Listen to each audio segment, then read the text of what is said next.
So anything from homework stuff? I was excited. I had a few people in my office this morning. It was awesome. Should try it out sometime. Yes. 36, section 2.2.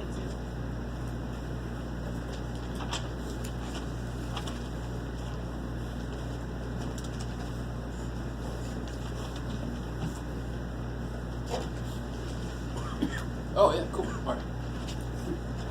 So let's see. This is the limits of the natural log of the sine stuff, right?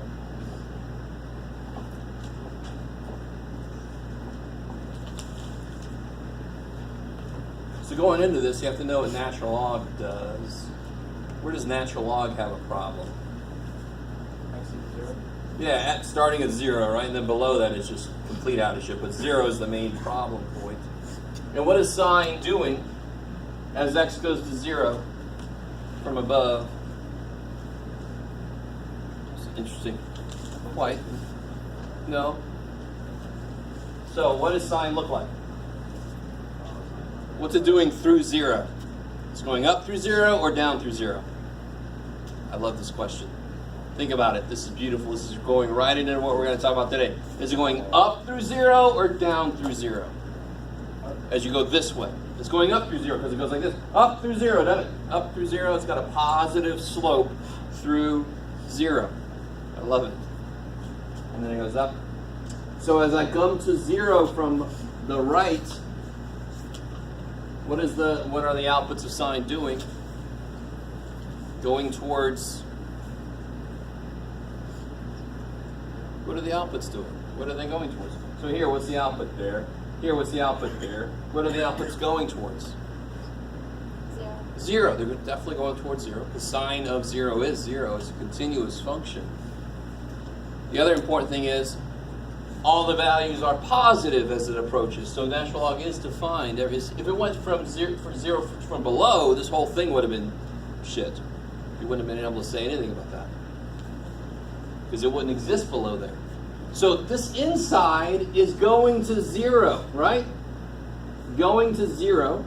So what does natural log do as its inside is going to 0 from above? What does natural log do as the inputs are approaching 0 from the right?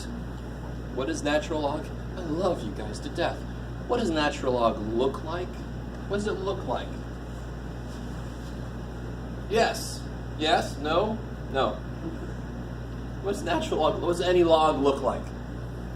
Do it in the air right now. Do it. Do it. Do it. Oh shit. All right. This, again, I really have to apologize to you on behalf of my other math teachers if it never got you. Pre-calculus is supposed to beat the shit in your head. When I teach pre-calculus, I tell people the first day it's graphing hell. It is. And I'm not trying to make them feel anxious. I want them to realize the purpose of pre-calculus is to get you completely comfortable with graphs of all different kind of functions. So when you get to calculus, that's not the issue. So natural log, of course, looks like that with an asymptote here at 0, right? So what is natural log doing as my inputs approach 0 from the right? It's going to negative infinity. That's the answer. How did I do that? I looked at what the inside was doing, and then I said, what's natural log doing as the inside does that? So it's sort of like a two-step thing. It makes sense because there's a two-step function here. It's a function inside of another function. I like it. Yes? Number 21 in section 2.4.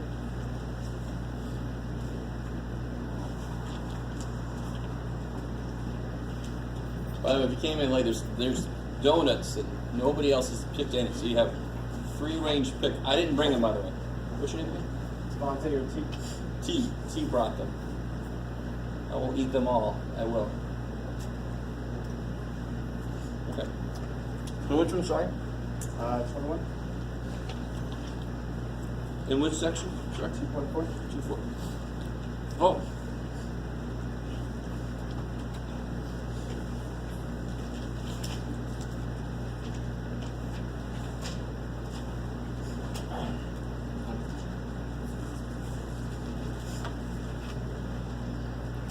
turn you on? I think it did. Yeah. In general.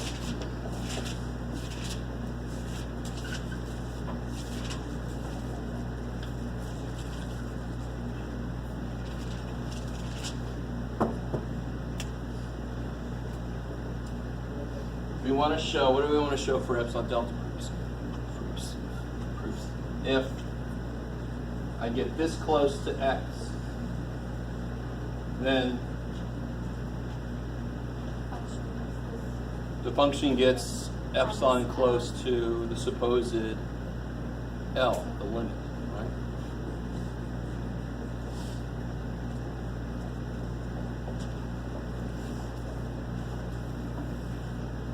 So on a very basic level, saying as I get closer to A, then my outputs have to get closer to L.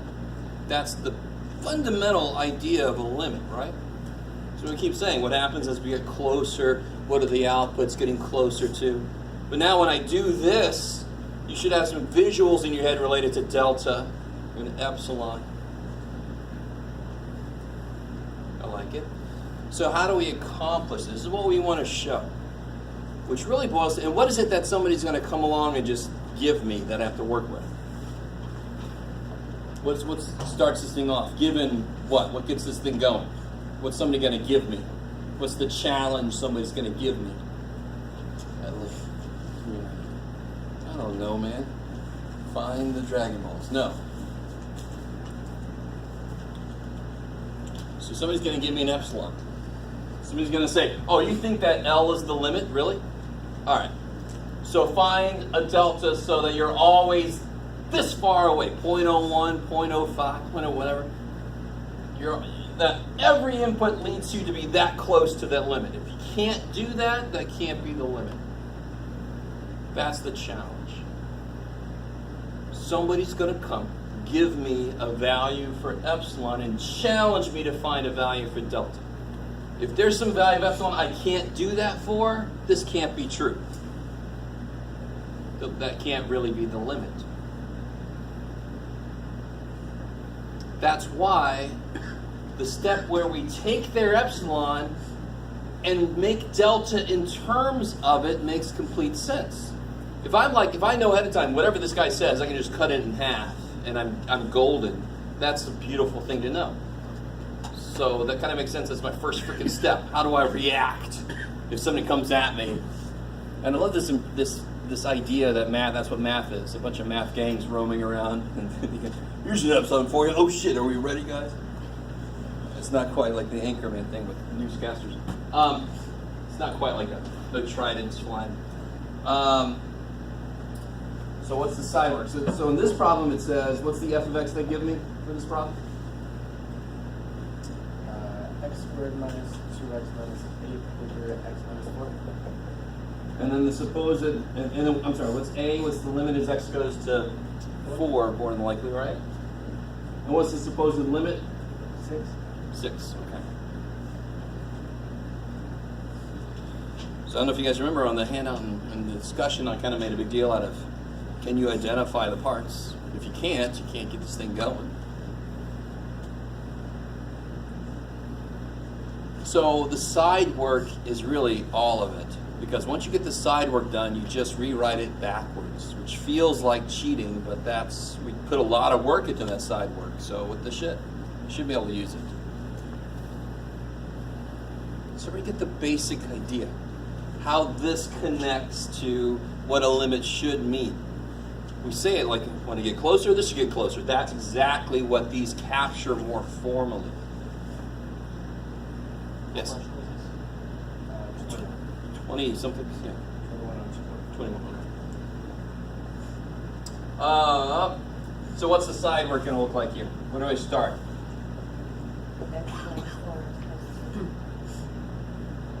What do I write down to get me started, though? Function minus I. Yeah, I start at where I want to end.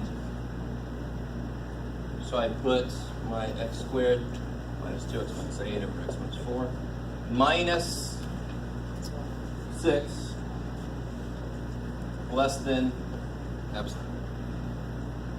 This is a statement of the challenge that they gave me. I need to be able to figure out. They give me an epsilon, so that's how close I want these two to be.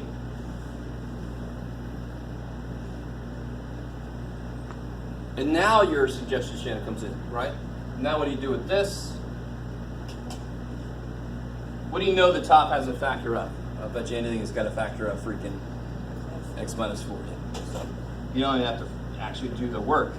What makes negative 8? Plus 2. There you go. There. Done.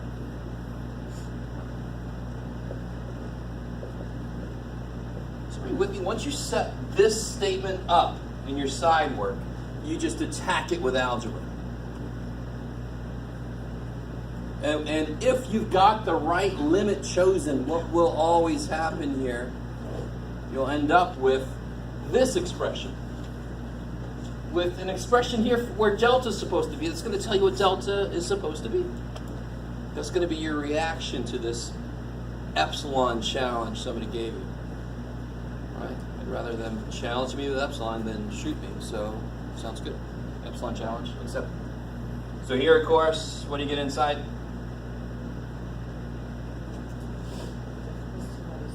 Which is, and what's special about 4, that's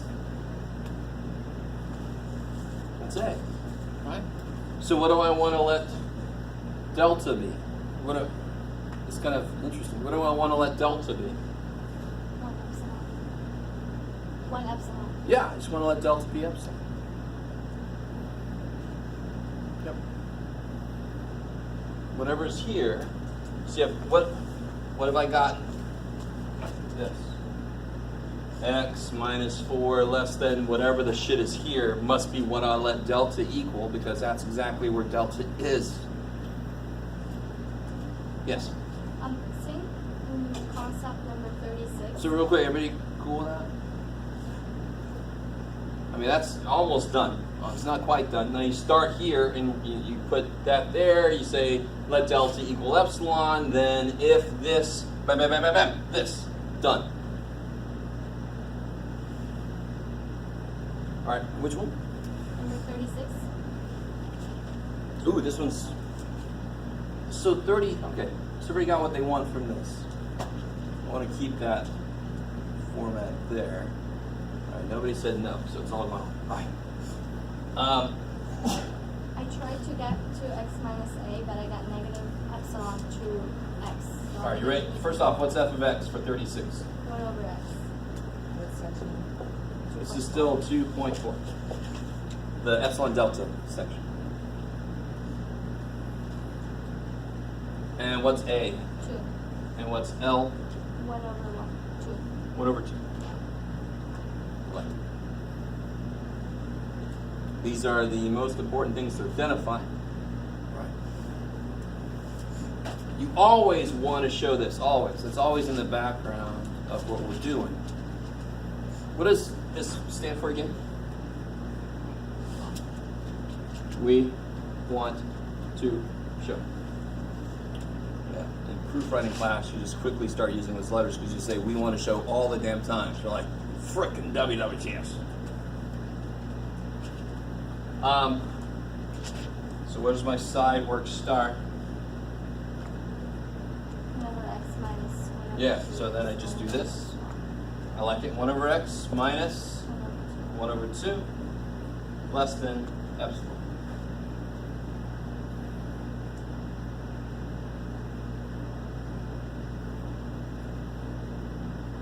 And what's really, I just want to remind you about something.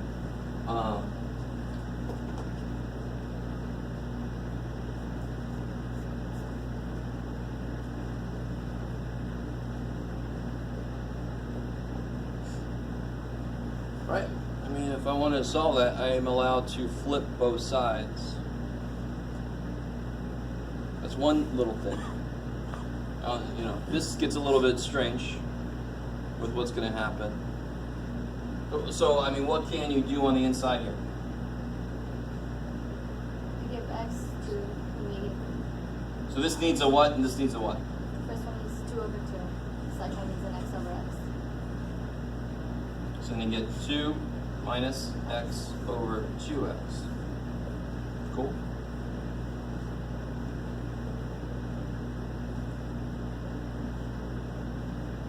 Now, there is an example worked out. There's an example in the book that shows you what to do with this kind of thing. Because what is x going towards? What is x approaching? So, for example, isn't x at some point like in between? So at 1 and 3, for example, isn't x in between 1 and 3? At some point, it's always in between 1 and 3 because we're approaching 2, right? So doesn't that give you values for what this would be? If you plug in those two possibilities, isn't it always going to be, I don't want to say this. This is one of those that are a little bit freakier than the basic linear functions. So what I've got is, I've almost got what I want. One little thing is, are you guys cool with the fact, for example, how do these relate to each other?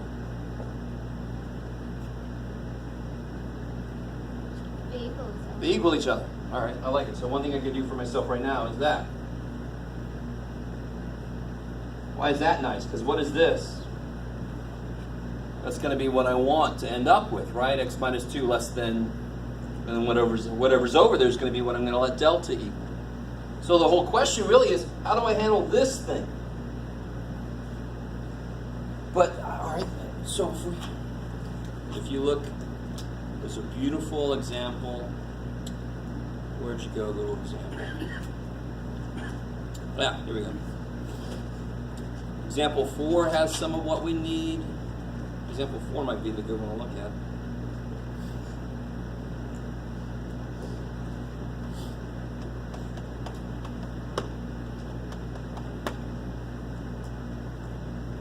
So if you look at this expression, 1 over 2x from 1 to 3. What values does this take on from 1 to 3? What's the value of this at 1? 1 over 2. And what's the value of this at 3? 1 over 6. I like it, right? So then, since you're always trying to choose, and what's going to happen is you get closer to 2, this is going to approach like 1/4, right? Right? So watch, if you used, so let me write this again. So what I'm doing is this. If I wrote it like that, it's the same thing. Is that cool? It's the same thing, but it kind of focused my attention on, if I just knew what the shit that was.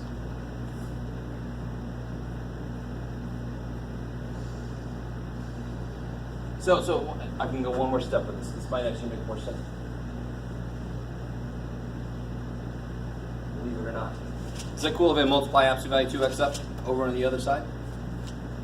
I like it. Now, if you have a choice for delta, we had this earlier when we had the graph that was made. Delta could be 0.5 or delta could be 0.3. Which one are you going to choose?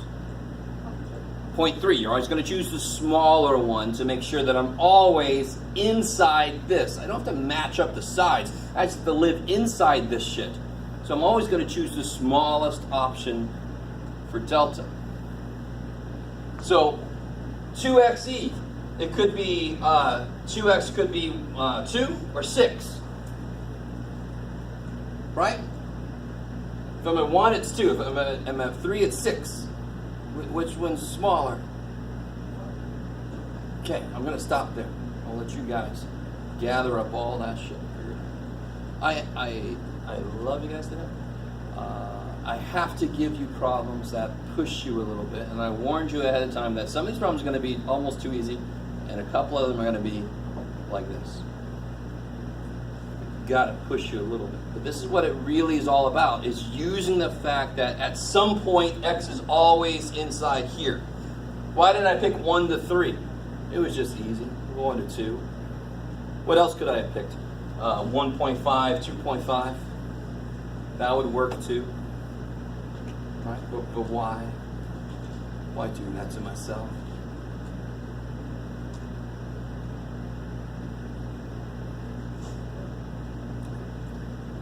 And to be honest, you actually could just use 2 because that's where it's going. Right? But this is kind of more general idea of what to do when you got a freaky piece to figure out. Alright, that's enough of that. So that was a freaky problem. There are a couple problems in that section that are meant to be freaky. You are meant to have trouble with them. If you've never had trouble with a math problem before, holy shit. That's the way it works, yes. There was a problem on the online homework. I don't know if anybody else is doing it in this section 2.4. And it's asking for using a computer algebra system to solve, and it just, I didn't get it. There was nothing in the book that had that equation, which was the answer. And it was the same for any number. So is that like a standard equation? What is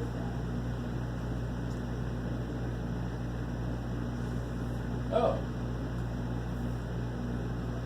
Should that even be on the homework? Yeah.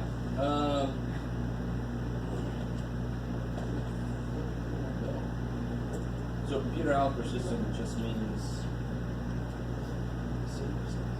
Can you email me so I can look at the exact question in the system? Okay. Well, that is the exact question, word for word.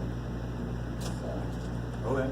So just anytime you're using WebAssign, you hit something freaky, you have an option to email the instructor through WebAssign, and they'll tell me exactly which question you're having trouble with. Okay. Yep.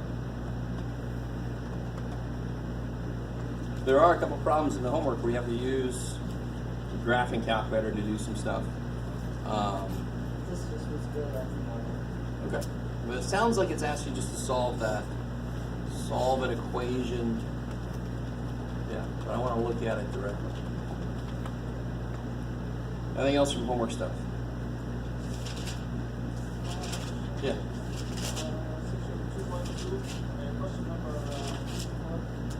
Which one, sir? 2.2 number 2.2 number 54? 54. Oh yeah, I love this problem. Okay.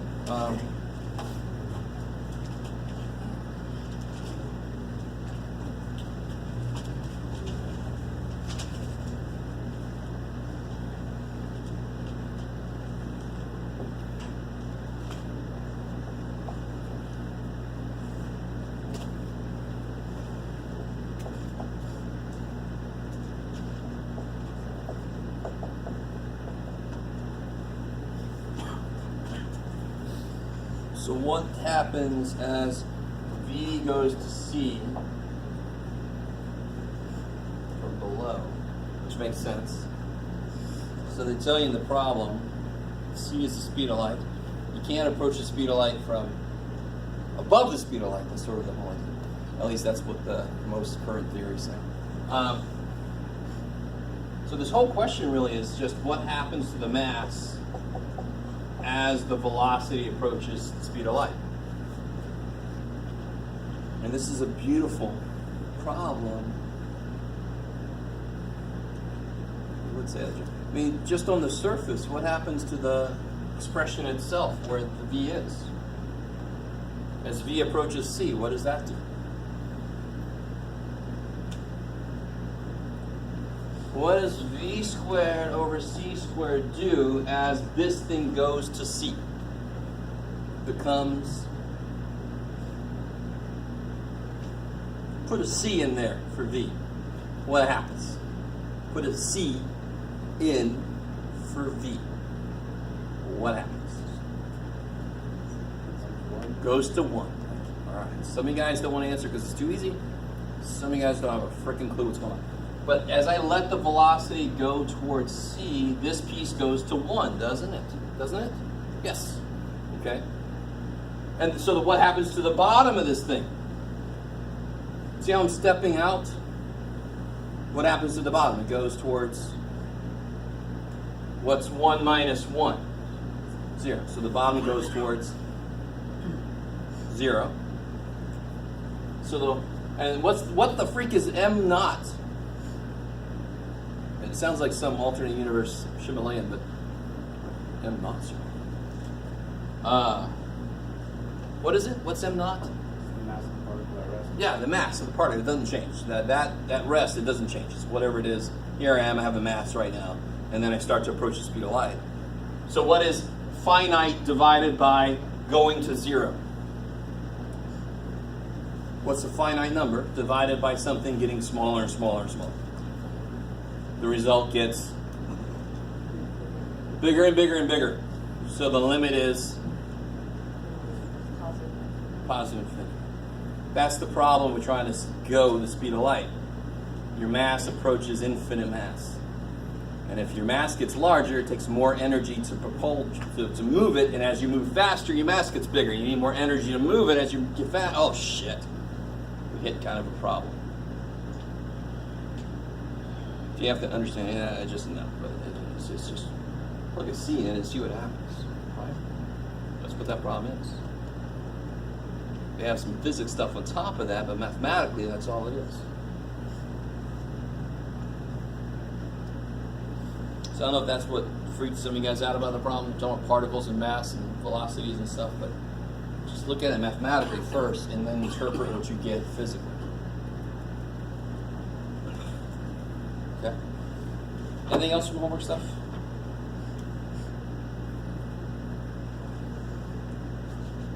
No. Okay, so let me see. 1, 2,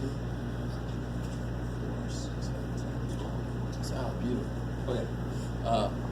That's really weird. I thought for sure somebody would come in the door right then. So I want you guys to find one other person near you. Find one other person near you right now. One other person.